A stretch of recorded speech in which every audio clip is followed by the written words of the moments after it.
Hi guys, it's Night Fear, and I have come on to do my March wrap up for the books that I read in March.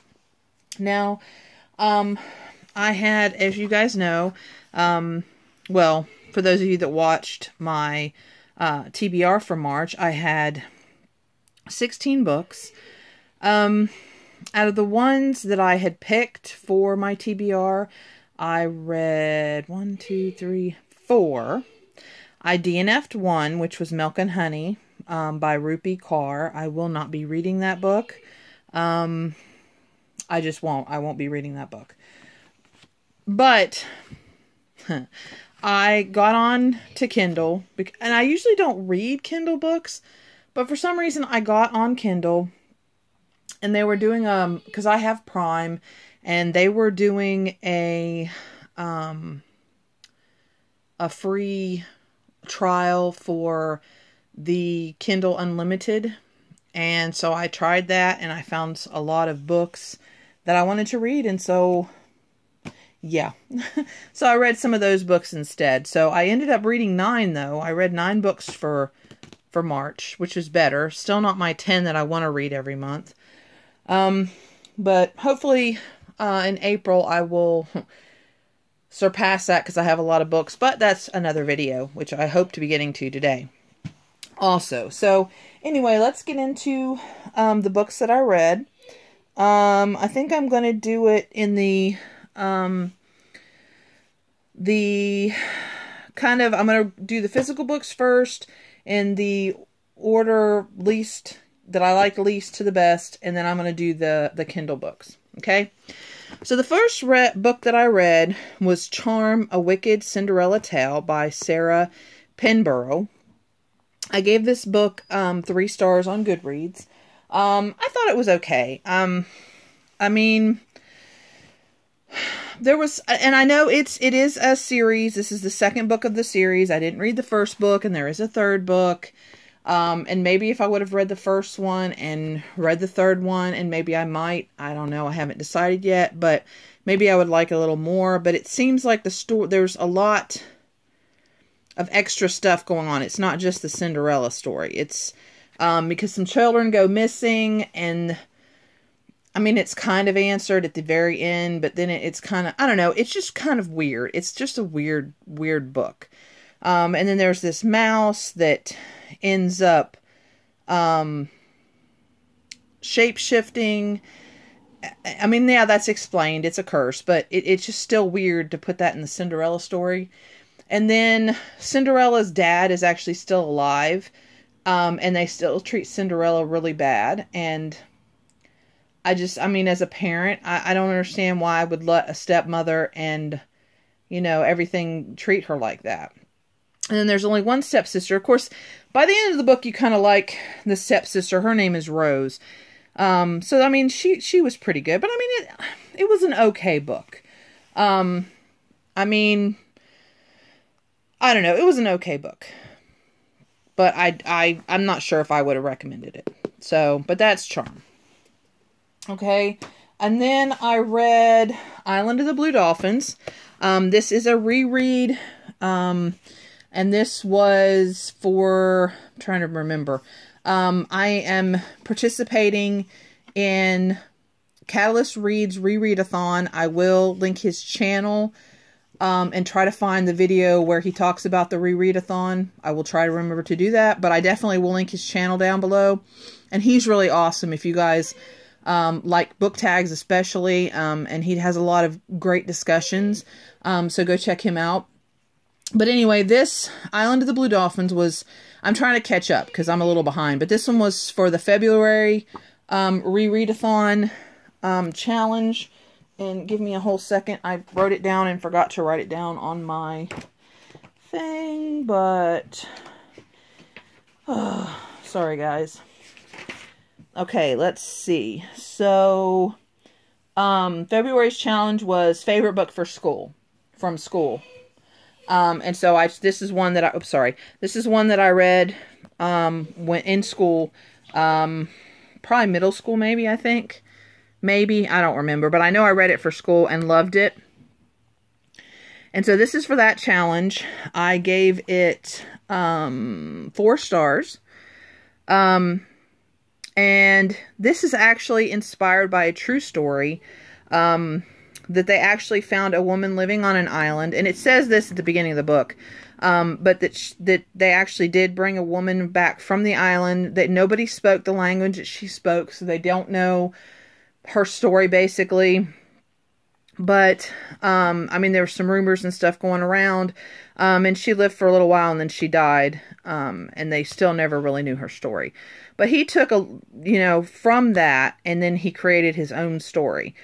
And basically, Korana, which is her name, I'm hoping I'm pronouncing that right. But anyway, Korana lives on the island with her tribe. It's in the Pacific Ocean. It's a very small island. And some hunters come, and they have some problems, and so they end up becoming very afraid of these hunters. And so some white men come, so some white men come, and they end up leaving the island. Well, her brother, she thought her brother was on the boat. Her brother wasn't on the boat, and so she ends up coming back to the island, and the story goes on from there. And it's a really good book. It was just, it wasn't, how do I put this? It was a little slower than I remember it being. But it was still an awesome book. I would still highly recommend this book. And it says that it won the John Newbery Medal. So, but yes. Oh yeah, and this is by Scott Odell. But yes, awesome book. I'd highly recommend, if you haven't read it, to read it. Okay, the next book that I finished, I didn't start it, but I finished it in March, was Needful Things by Stephen King. And this is a reread.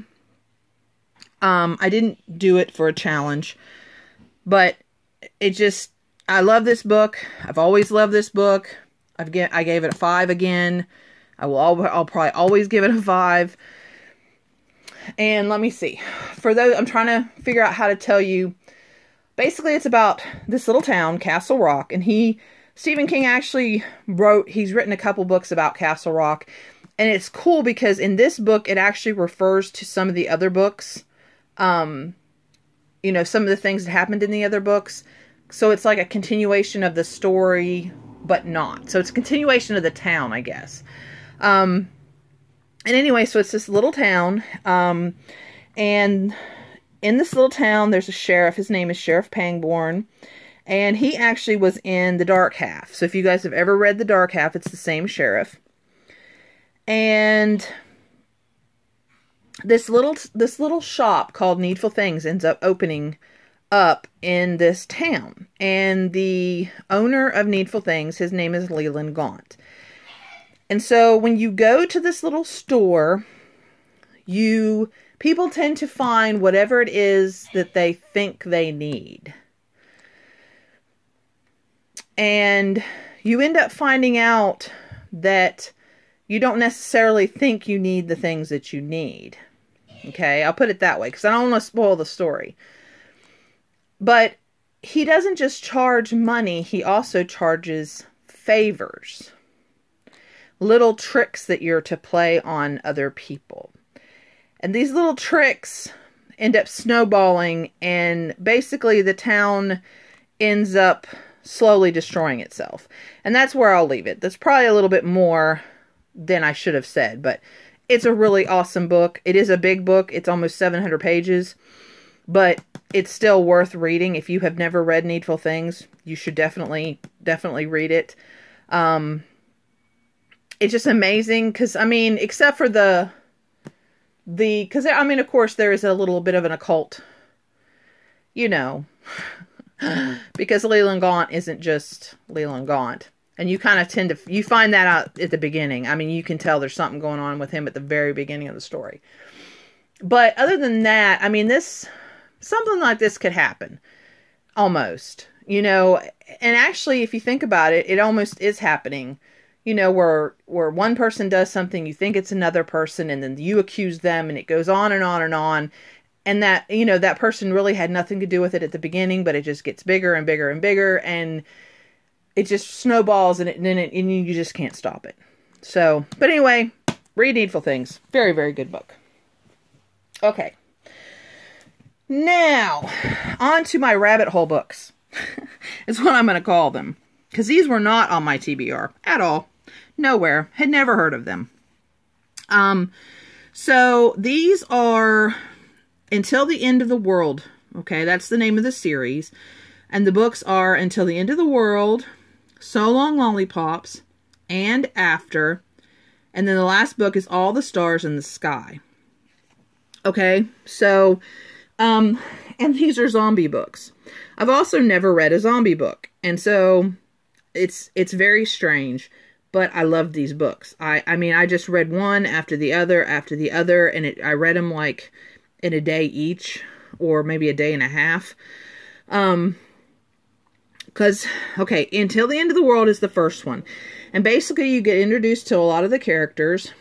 The main character, her name is Cassie Forrest. Okay. And there is a virus that's going around. It's called Bornavirus LX. And so they think it's nothing. They think it's the flu. Well, it ends up not being the flu, and it ends up turning people into zombies.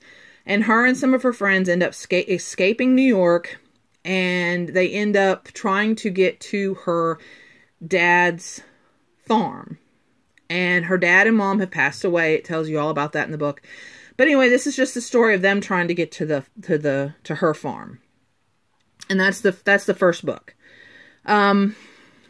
I then read And After, because that's actually the second book. This one right here, So Long Lollipops, is actually 1.5. And I'll explain that in a minute. But the second one, And After, something happens and they end up having to leave the farm.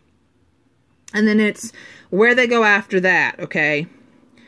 And so that's the second one. And then the third one, they have to leave the next place, and then it's where they ultimately end up, and kind of you see where it ends, okay? So I ended up reading the second one and then 1.5. Now Cassie is the main character, or the main voice, the point of view in the first one, the second one, and the third one. In 1.5, and I'm not going to tell you, I'm trying not to spoil it, but one of the characters, something happens and one of the characters has to go off, and it's telling the story from that point of view. And then they end up with the group at the end of 1.5, and actually it's the end of, I think it's the end of book 1 that character shows back up, or it's the beginning of book 2. I can't remember. Like I said, I read one right after the other, so I can't remember what happens in what book. But I'm definitely going to buy these. And I gave Until the End of the World and After, which is book 1 and book 2. I gave those both 5 stars. I gave So Long Lollipops and All the Stars in the Sky 4 stars. So Long Lollipops, I enjoyed it from that point of view, but not as much as I enjoyed the other ones from Cassie's point of view. So, you know, I didn't enjoy it quite as much. I kept wanting to get back to the group, you know, and see what everybody else was doing. And then the fourth, or the last one, I did not, I don't know, that one just didn't seem like the pacing was as good as the rest of the books. But I did like how the series ended up. All the questions were answered. Everything made sense. I really, really enjoyed it. Like I said, I've read one other zombie book, which was Breathers, which I did do and wrap up for, I think that was on my January one.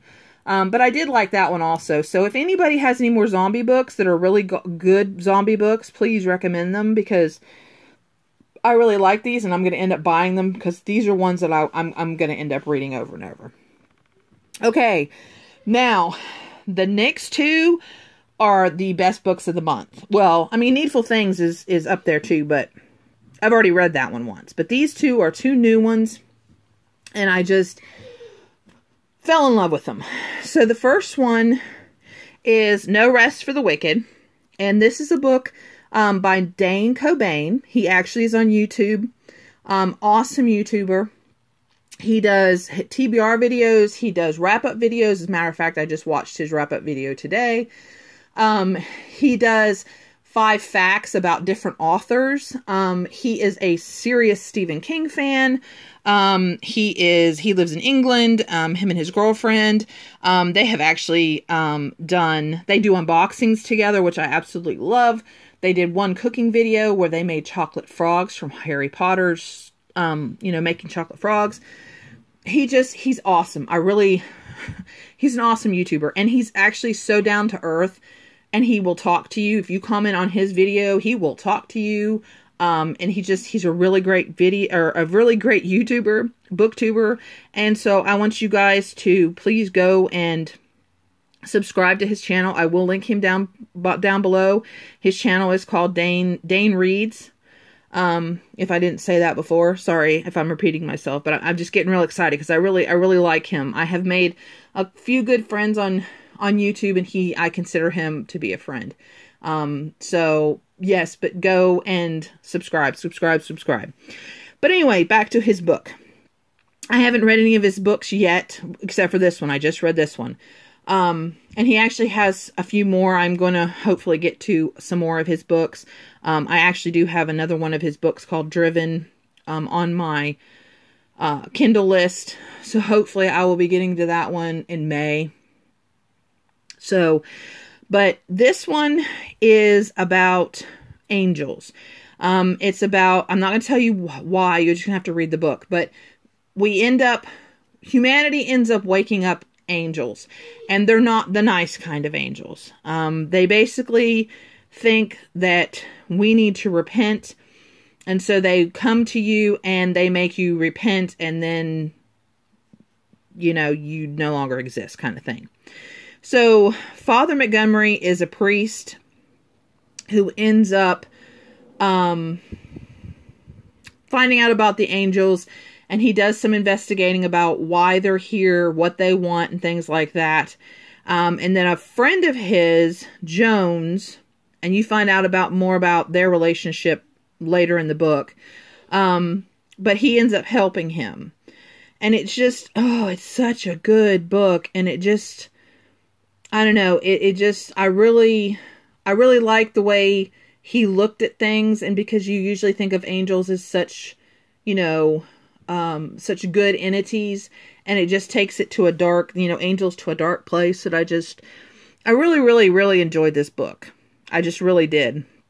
So if you like dark books, if you're like a Stephen King fan, and like those kind of books, you definitely should read this one. So it's called No Rest for the Wicked. Check it out. And my other favorite is a Beauty and the Beast retelling. It's called Beauty and the Beast, and it's Once Upon a Spell #1, and it's by Vivienne Savage. And this, I love, Beauty and the Beast is my very favorite fairy tale. It always has been, it always will be, and it was before Disney. I always, as a child, that was always my favorite. And so when I found this, I was like, ooh. And this one tells it a little bit different. The princess's name is Anastasia Rose, and the prince's name is Prince Alistair. And he actually is a shapeshifter who shapes into a dragon. And so when he gets turned into the beast, it's actually, he gets turned into his dragon form, and he can no longer shift back into his human form. And some things happen, and her father ends up getting into a war with this dragon. The dragon comes, and of course, she's like, oh no, don't kill my father, take me instead. And so it goes on from there. And it just, I really enjoyed that aspect of it. Him as a dragon. And it just, it's very similar. All the Beauty and the Beast stories are very similar in how they go. But I really enjoyed it. So if you guys like Beauty and the Beast retellings, I really recommend this one. And once again, the author's name is Vivienne Savage. So, alright guys, well there is the 9 books that I read this month. Sorry that it kind of was a long one. I hope that you guys have enjoyed this. If you have any questions, let me know. If you've read any of these books, let me know. And once again, if you have any good zombie books you think I need to read, let me know. Please, please, please. I'm really wanting some more zombie books. So I will see you guys in the next video, and hopefully I will get my TBR video done and put up today. So I will see you next time. Bye.